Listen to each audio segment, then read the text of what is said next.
nandito ulit ako. So, ito na ang tutorial. Medyo tutorial. So, hindi naman ako expert ng technician. Ano? Wala naman akong inaral about sa mga technical, something hardware like that.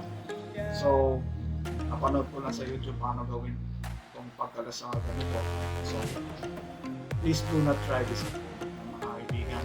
So, unang gagawin, sabi sa YouTube, alisin muna yung battery. Siyempre, may kuryente pang natitira dyan. So, meron dito parang lock. So, unlock natin yan. Unlock na yan. Tapos, i-hold mo itong nandito sa pang-lock sa kanan. Gaganon mo yan. Tapos, iaangat mo. Tapos, biro lang. So, lagay mo lang ito sa gilid. Tapos, ayan. Wala na yung battery. Tapos, since na tanggal ko na to at ito ang traffic keyboard niya na bumi-bumi na mga kaibigan na bumi-bumi na napag-isipan ko bumili na rin at nalalapit na rin ang birthday. Kaya pero ko naman naging masters ko nito, wala naman isa.